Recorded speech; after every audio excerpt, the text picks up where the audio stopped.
There have always been those who believe that UFOs, unidentified flying objects, are from outer space.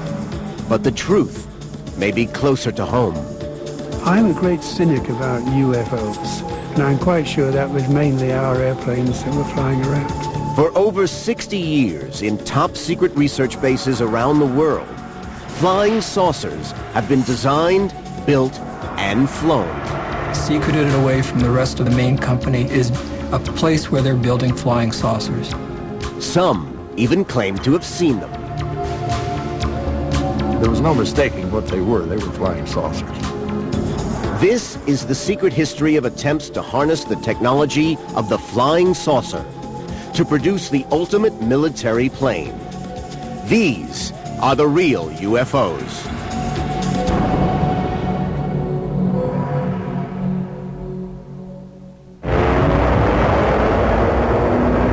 The story of the real UFOs begins in Nazi Germany.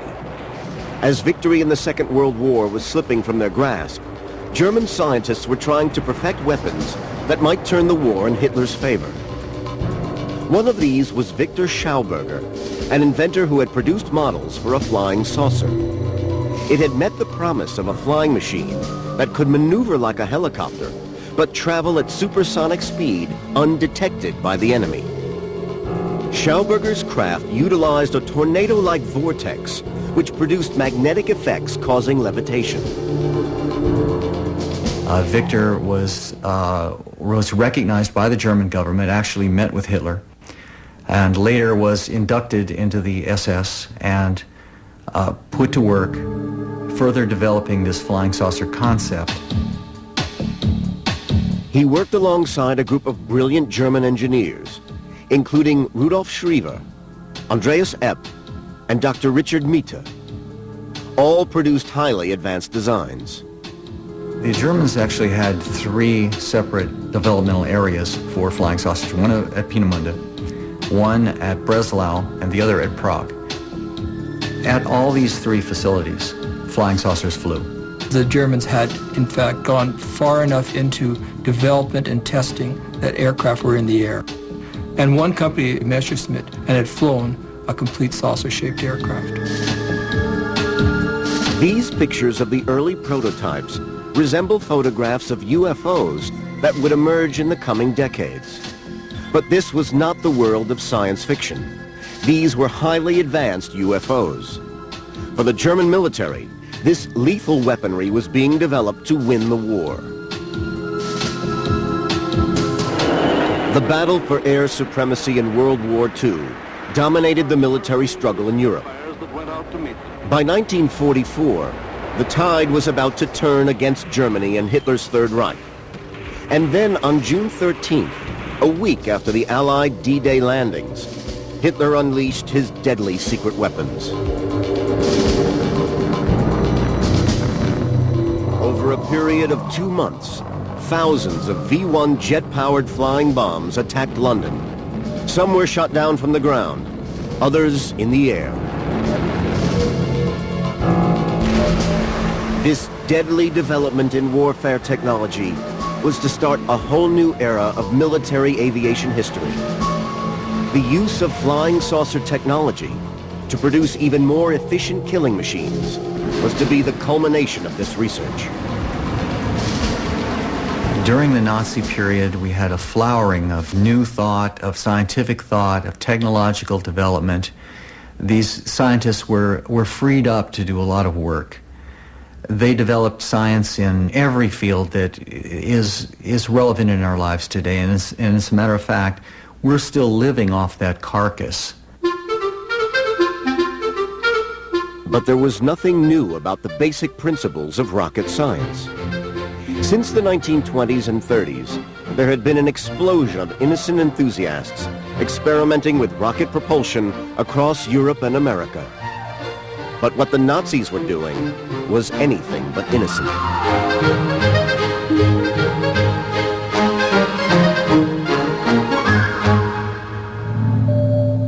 At their deadly weapons research facilities, scientists were working on a new generation of weapons. And alongside the rockets and missiles, real UFOs were a crucial part of that program. One of the incredible things that happened during the Second World War was the amount of technology that German scientists were turning out that was devoted to a war effort. And that included rocketry, it included the jet engines, but it also included some remarkable work in terms of flying saucer craft. But time was running out for Hitler and his scientists. On all fronts, the Allies were breaking through. The Germans were in retreat. The flying saucer technology, just like all of Hitler's other ultimate weapons, would come too late. Even right to the very end of the war, it seems they really believed that these super weapons, these super delivery systems, were going to be able to at least stall the Allies and they were going to be able to arrive at some sort of political settlement of the war. Hitler's dream of winning the war with his super weapons never came. By May 1945, the final battle for Berlin had started. The war in Europe was virtually over. But this was only the beginning of the story of the real UFOs. Within 3 months, the Second World War came to a dramatic and horrifying end. At 8:15 in the morning of August 6, 1945, the Enola Gay, a B-29 American bomber, dropped the first atomic bomb on Hiroshima. With the war finally over, the former Allies had now become rivals. The Soviet Union and the West would soon be locked in a battle for the latest military technology. Well, at the close of the Second World War, all the former Allied powers were engaged in a race to capture German technology. Americans captured a complex for the manufacturing B-2s and the plans for many other missiles, but the Russians captured the latest models of jet aircraft from the Germans and a good amount of rocket scientists. But the key question was who was going to capture the real UFO scientists. The secrets of German rocketry and missiles was not the only technology to fall into Russian and American hands. The Cold War was about to begin, and alongside the very public nuclear arms race, with its displays of missile hardware, there was also another secret arms race going on, which the public knew nothing about. This time, to find the ultimate flying machine, a flying saucer from the world of science fiction.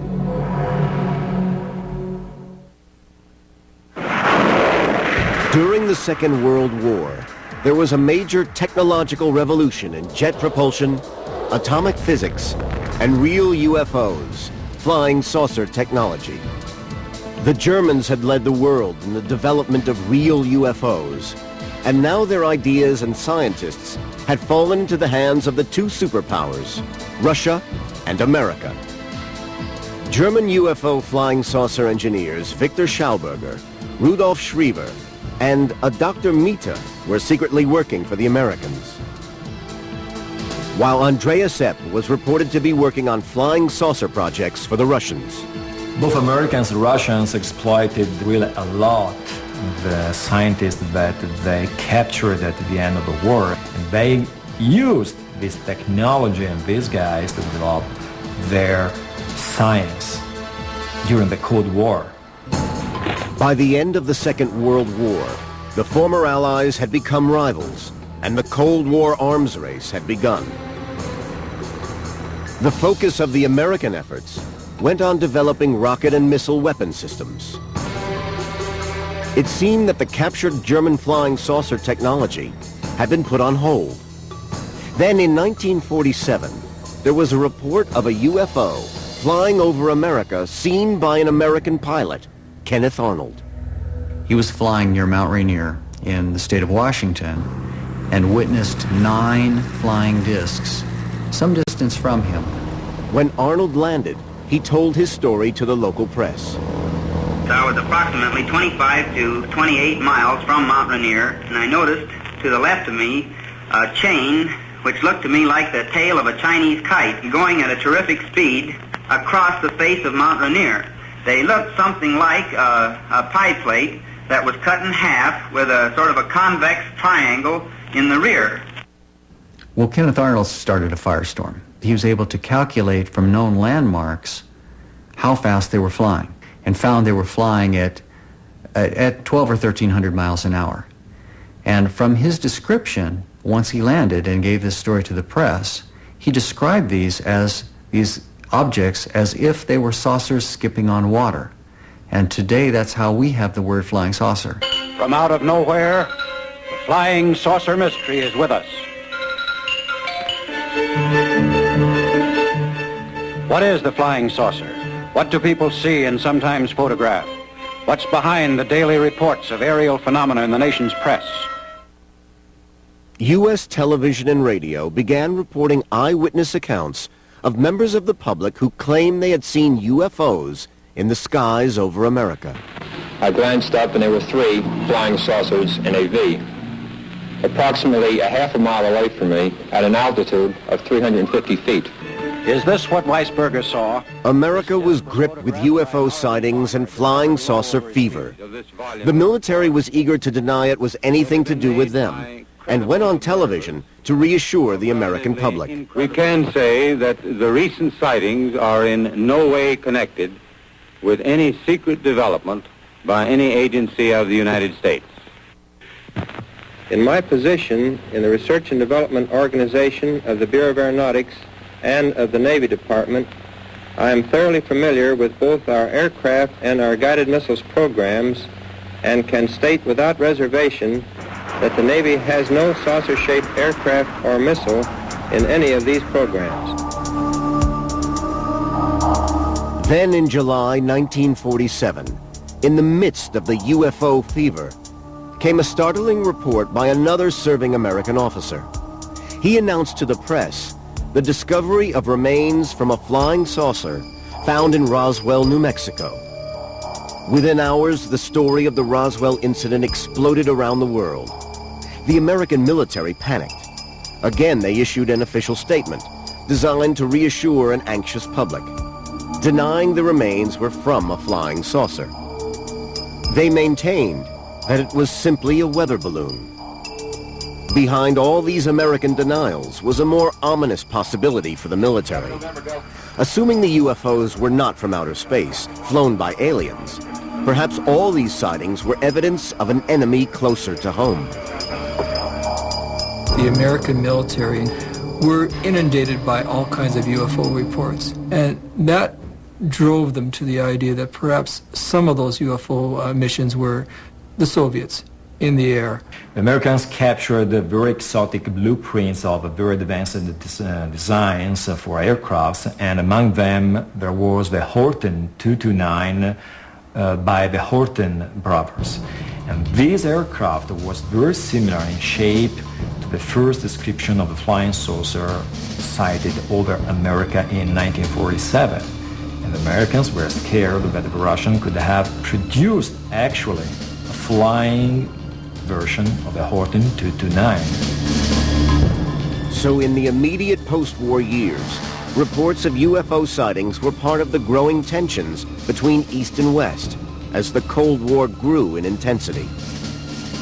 In the early 1950s, the Korean War had almost brought the world to a nuclear disaster. In America, the paranoia and the sense of fear of communist invasion was reflected in attitudes to flying saucers in popular culture. Flying saucers have invaded our planet. Washington, London, Paris, Moscow are key targets. The whole world is under attack. The 50s were the golden age of the flying saucer. People were scared by the Cold War. They were scared by the atomic experiments.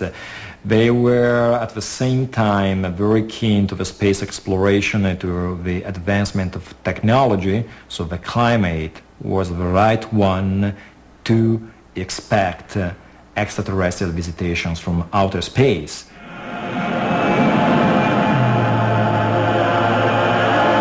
Gee whiz! Invaders invaders from Mars. He saw them land from outer space. He saw them capture innocent people only to destroy.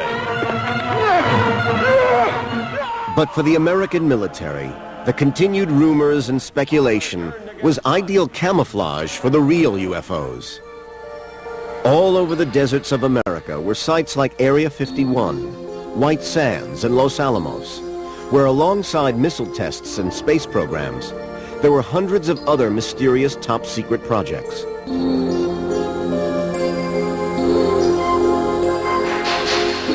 These included high-altitude parachute tests, satellite testing, and the development of future space vehicles.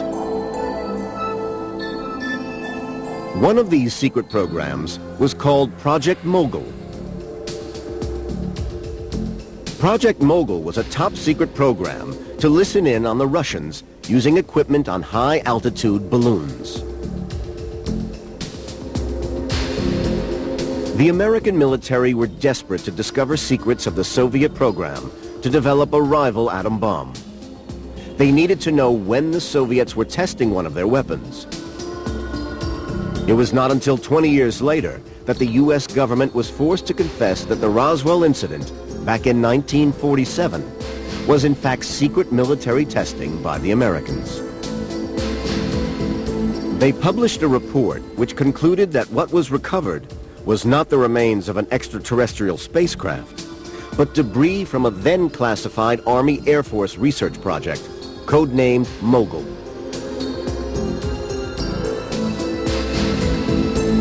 But there was good reason for the Americans to be frightened of the Russians. The experience of the Korean War and the startling appearance of the MiG fighter had proved how advanced Russian military technology had become. America needed to catch up, and catch up fast. Could a supersonic flying saucer be the answer? In the 1950s, the race was on to build the ultimate weapon, a radar-invisible supersonic aircraft. What was needed was from the realms of science fiction.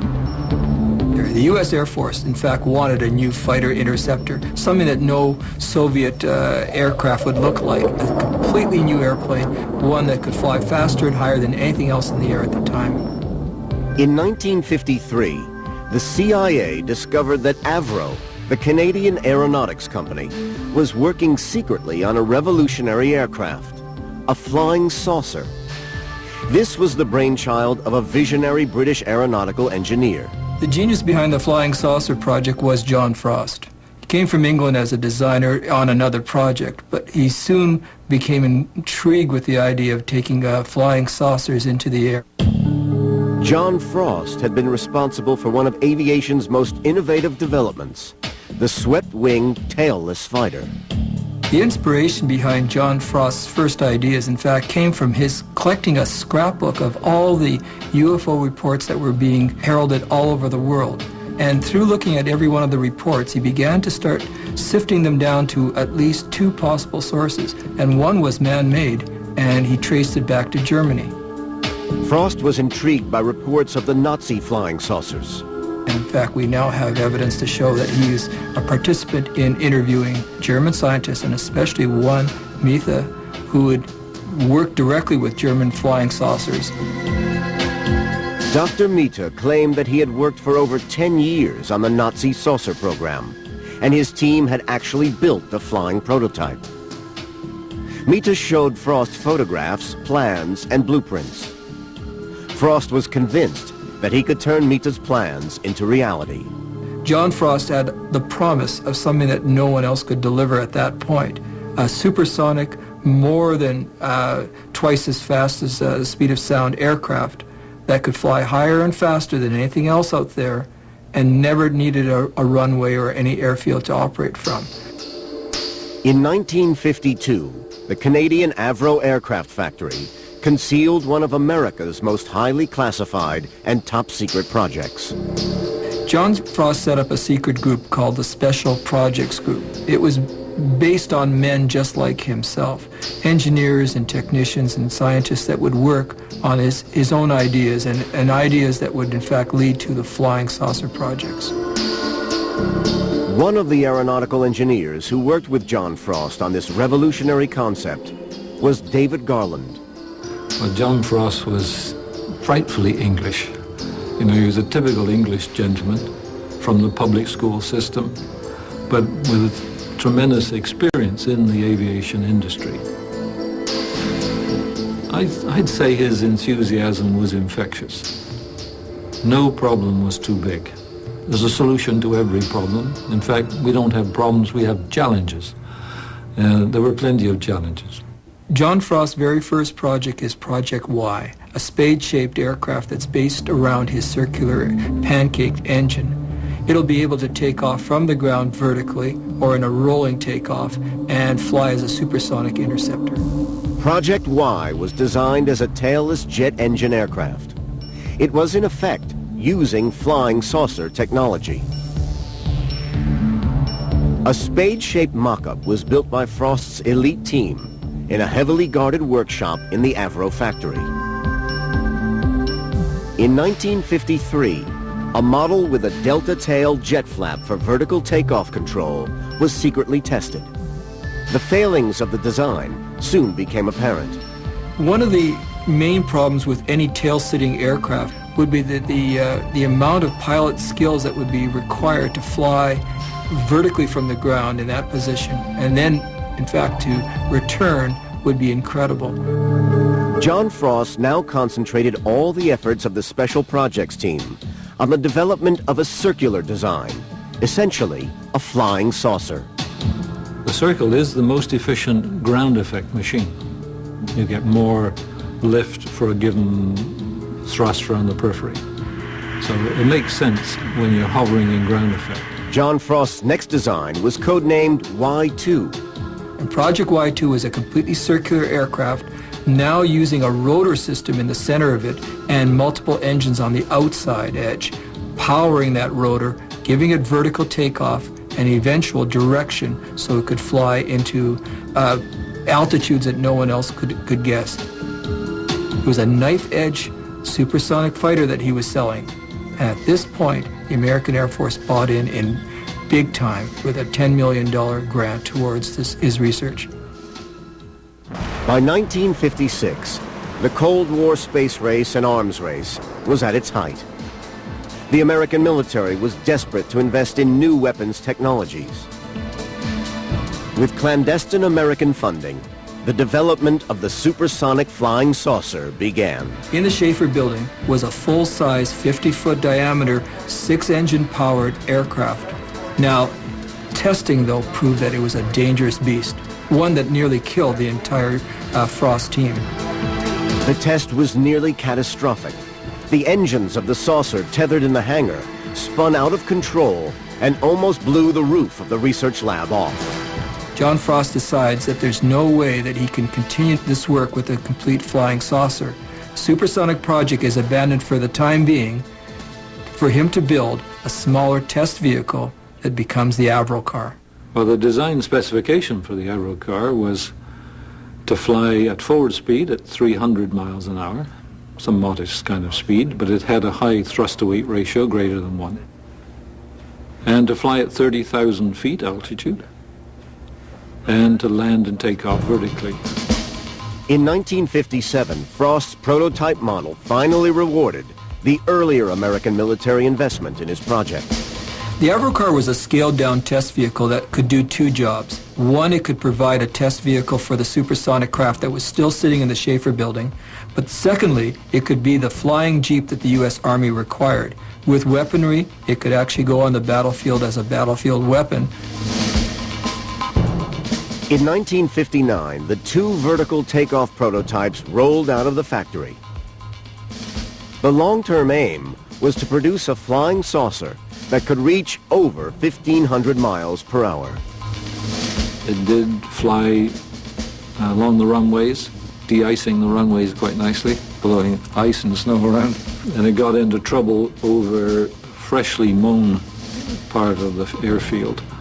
when all the grass blew up and came back down in the intakes. And we started thinking about how to prevent what's called foreign object ingestion into the intakes. The flying saucer flew several test flights, but its shape meant that it was incredibly difficult to steer.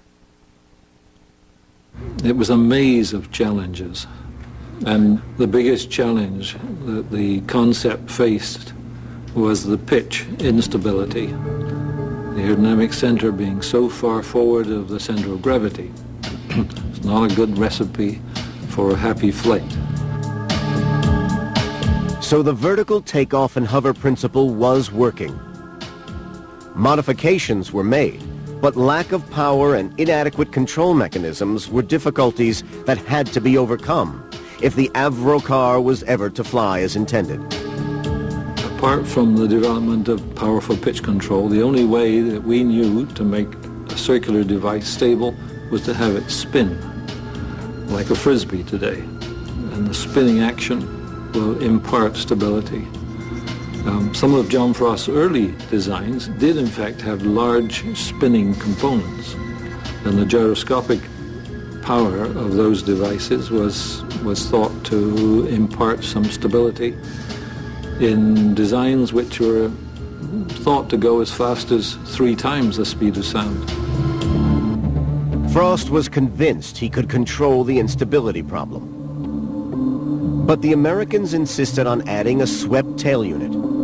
Frost considered this was a betrayal of his original concept. So in December 1961, the $10 million Avro flying saucer program was officially scrapped. But some of the engineers who worked on the project did not totally abandon Frost's dream. There really is no aerodynamic future for a circular wing subsonically. Supersonically, with a few modifications and tweaking to its shape to make it a little more like a delta wing, one might see a possible outcome. John Frost always believed his original concept was achievable. Despite the unfavorable results of the Avro car testing, the work that John Frost had put into the supersonic project showed that in fact it could have flown. And unfortunately, with the money eventually simply stopping, the company shut down the entire project. All the technology went back to the United States, who is the real owners now at that point. The highly classified flying saucer technology went to America. But were these apparent public failures covering up a more covert flying saucer project that later, indeed, would work? This is Jack Pickett. 40 years ago, he was a publisher of U.S. military magazines. He even had positive security clearance. On a visit to MacDill Air Force Base in Florida, he was convinced he saw real American Air Force flying saucers. There was no mistaking what they were. They were flying saucers. There was 4 of them parked in a row down at that restricted area of the base, and they ranged in size from 20 feet across to about 45 feet to, say, 70 feet, and then the biggest one was 119 feet across. Perfect circles. Jack Pickett had been invited to the Air Force Base to write an article on the recently decommissioned aircraft. Pickett was even shown some remarkable photographs of the aircraft in the hangar. He showed me photographs of many of these aircraft in flight, in formation. He showed me photographs of them with jet escorts, regular type escorts, flying with them. Military researcher Michael Schratt has been investigating the Pickett story for the last 10 years. This one was 119 feet across. Schratt has worked closely with Pickett to produce a series of photo reconstructions of the experimental aircraft which Pickett saw. What Pickett was shown seemed incredible, but he was assured that indeed these were real experimental flying saucers, and this was the evidence that they had actually flown. I said, well, how fast did they fly and how high? He says, well, we achieved space flight with them, And I asked him pointedly, any aircraft that flew that high and that fast, why are you discontinuing them? Why are you scrapping them? He says, well, we've designed better versions with less maneuverability problems. Pickett wrote his article and was ready to publish, but at the last moment the Air Force withdrew permission and took back all Pickett's photographs. He stands by his story and remains convinced of what he saw. Well, I saw the photographs of them in flight. I walked up and touched the actual aircraft themselves. I really examined them, and it was, no question about it, it was a remarkable aircraft, and it looked just exactly like what flying saucers are supposed to look like, in between. Michael Schratt is convinced by all the evidence that indeed Jack Pickett's story is true. I believe that these were the original, true, authentic articles because I've spoken to Jack for over 4 years now. He's remained consistent throughout, never changed his story. The aircraft that Jack kicked the tires on were capable of 15,500 miles per hour, and I think that's one of the reasons why it's still classified to this day. Pickett's claims came against a background of heightened Cold War tensions. At the beginning of the 1960s, American U-2 pilot Francis Gary Powers was shot down on a spy mission over the Soviet Union. In Europe, the Soviets had built the Berlin Wall, dividing east from west. And with the Cuban Missile Crisis, the world had come closer than ever before to nuclear catastrophe. This could be the beginning of the end for the... As in the 1950s, popular culture reflected the fear and paranoia of the times. And again, it latched on to the threat from outer space. The nations of the world mobilized their armed might, rushing to defend the Earth against the unknown weapons of the super race from the Red Planet. There was suddenly a wave of UFO sightings. We jumped out of the car and stood by the side of the road just as this thing passed over our heads, barely above the treetops. It was hovering over the house and it was moving side to side directly over this house. And as far as what it was, I wouldn't have the slightest idea. I've been researching UFOs for the last 25 years, and I do believe that most, but all of us, of the witnesses are reliable people having seen something strange in the sky. Most of the times they have seen man-made phenomena or natural phenomena, like weather balloons, planets, satellite re-entries, stuff like that. But there is actually a small but significant percentage of sightings that cannot find any explanation at this time. But there was one explanation for these mysterious UFO sightings, and it didn't involve extraterrestrial creatures. I'm a great cynic about UFOs, and I would say in a single sentence that practically every UFO, other than those that are being taken by using saucepan lids, every UFO other than those has probably been under contract to the U.S. Air Force. In the 1960s, Alan Brown was working at the Lockheed Secret Experimental Skunk Works in the Nevada desert. It was a time when both Russia and America were afraid of each other's nuclear strike capabilities. The Russians relied heavily on satellite technology to spy on the United States. The Americans invested mainly on manned surveillance aircraft. Lockheed had built the top-secret U-2 high-altitude spy aircraft, designed for covert surveillance over Soviet territory. But it was vulnerable to enemy radar. When the first U-2 was shot down over Russia by surface-to-air missiles, it was recognized even before that time that the U-2's life probably wasn't going to be very long because it was not designed from a stealth point of view, and it was seen that they would have to do something pretty drastic to make improvements. Flying saucer technology might produce the ultimate aircraft, one invisible to radar. A competition was started to replace the U-2. Lockheed, in fact, won the contract, and I was involved with that in an airplane called Have Blue. And the program did change very quickly from a confidential clearance to a top secret clearance when it was realized just the enormity of what could be done with an airplane which was essentially invisible to radar. Over the next 10 years, shrouded in secrecy, a new generation of stealth fighters was rigorously tested in Area 51, the U.S. government flight test base in Nevada. There's no question that you have to have large-scale testing over a large area, which means that there's going to be people on the periphery who are seeing these funny-looking objects flying around, which immediately get reported in the popular press as coming from Mars, Saturn, or you name it.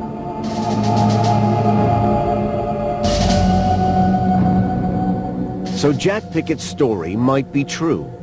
Throughout this period, it was the U.S. Air Force that was developing aircraft capable of evading enemy radar. Just what the pioneers of flying saucer technology always promised. What's more, 12 years later, there was another witness who seemed to confirm Jack Pickett's account. Warren Botts, an ex-8th Air Force pilot, saw an identical flying saucer aircraft hidden in a restricted hangar while visiting Wright-Patterson Air Force Base for a pilot's reunion. To my surprise, I saw this huge disc airplane and was almost wall-to-wall in circumference, and it was jet-powered from what I saw. I started to walk over to look at it, not thinking anything about it, and an armed guard stopped me and told me I'm not allowed to be in there. So I left, but I did see a large circular airplane in there. Michael Schratt now had personal testimony from a second witness of the highly classified flying saucer. He briefly described the exact same aircraft that Jack Pickett had seen it, and described other features that Jack didn't describe, and so when I put these two men together, then I knew I was dealing with a real subject. Despite much skepticism, Warren Botts, like Pickett, remains convinced. People that I spoke to since that time said it never existed, which I think they're wrong, because I know what I saw. I believe that we do have flying saucers. They did exist, and they do exist now. What both men had seen was remarkably similar to the final John Frost Aerocar design, which the American military had reported as abandoned. Many believe that far from being abandoned, research into flying saucer technology had continued. I think it's definitely being experimented today, because not only can get to your enemy completely unannounced, but you have radar invisibility, you've got the acoustic invisibility, no runways necessary, you have the potential to fly outside our atmosphere into space, and that is the holy grail that the U.S. Air Force always had wanted from the beginning. There still remains much classified material on the development of flying saucer technology. But by the end of the century, American scientists and engineers had fulfilled many of the hopes and dreams of flying saucers. A fighting machine that could travel at supersonic speed, undetected by radar, based not on a circular disc, but a pyramid.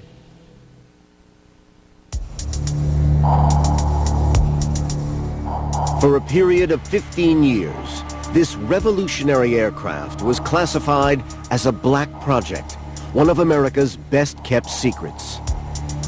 This was the ultimate real UFO, a supersonic strike aircraft, which flew like a jet, but with stealth unseen by radar. In 1988, the Americans decided to reveal it to the world.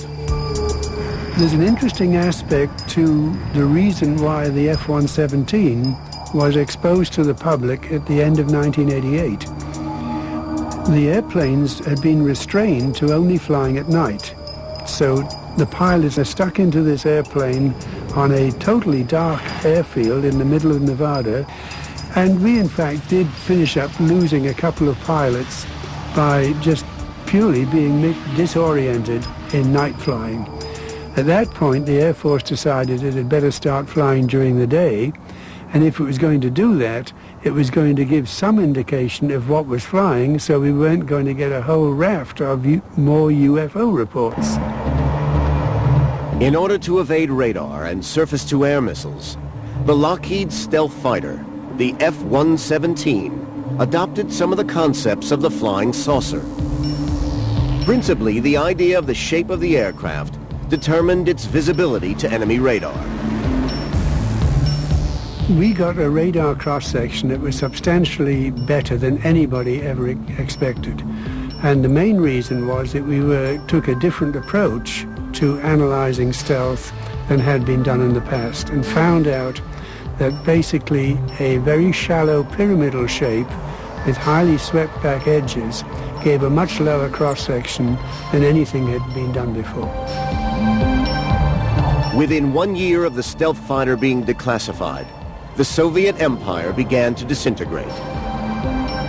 On November the 9th, 1989, with the collapse of the Berlin Wall, the borders between East and West Germany were open. The Cold War effectively had come to an end. But it wasn't long before the stealth fighter saw its first combat, spearheading the assault against a new enemy in the Iraq War. Its invisibility to radar, combined with precision bombing, shocked the world. We could go in there, drop the bombs exactly at the altitude we wanted to with enormous precision, and take out exactly the targets we needed without being seen. And the whole of the Gulf War in the 1991 period was conducted where we had thousands of sorties and we didn't even get a scratch on one of our airplanes. The unique abilities of the stealth fighter were demonstrated in the Gulf War, but there remained one basic failing. It had to be designed around the needs of a pilot. Future fighting machines are going to be pilotless. I think the cost, politically and morally, of losing highly trained crew these days seems to point in the direction of UAVs, unmanned aerial vehicles. There is nothing new about the concept of pilotless aircraft. From the early days of flight, many have experimented with the idea. Some with a degree of success. The development of unmanned spaceflight has opened up future aviation possibilities. The biggest issue in the future is certainly unmanned aircraft. And we can also go down to miniaturized airplanes, which are the order of 6 inches in diameter, and fly those into buildings. And in fact, the whole scope of what can be done in the future is just enormous. It's mind-boggling. The future is, perhaps, in this new generation of flying machines. The latest Sikorsky Aerobot is capable of high-speed hovering, vertical takeoff, and landing. But these vehicles seem a long way from the dreams of Hitler's flying saucer engineers. Machines on the edge of science fiction, capable of phenomenal supersonic speed. Perhaps the science of flying saucers was never a reality. As long as you stay close to the ground, you've got yourself an efficient lifting device. It does not make an efficient wing in free air at all. It's just not an efficient shape. And only flying saucers from outer space have been able to do anything with it. And I think they're probably just a figment of the imagination. Others insist not only that the dream of flying saucer technology is possible, but that concealed from us all, it has already been achieved. I think that this is the biggest secret that the U.S. Air Force has, and I believe it's high time that the facts about the U.S. Air Force jet-powered flying wing disc program be declassified. There's absolutely no threat to the national security, and it's time that this bird come into the light. Some of the latest inventions are now in the public domain, but a great many remain secret, fueling more speculation over UFO sightings across our skies. The dream of the ultimate flying machine is still unfulfilled. He wanted to prove that he was the biggest, so he built an entire country in a way that glorified himself. Only ruins are left from Ramses II's empire, but with 21st century technology, he'll reveal the full scale of his ambitions. The Lost Worlds, next on the History Channel.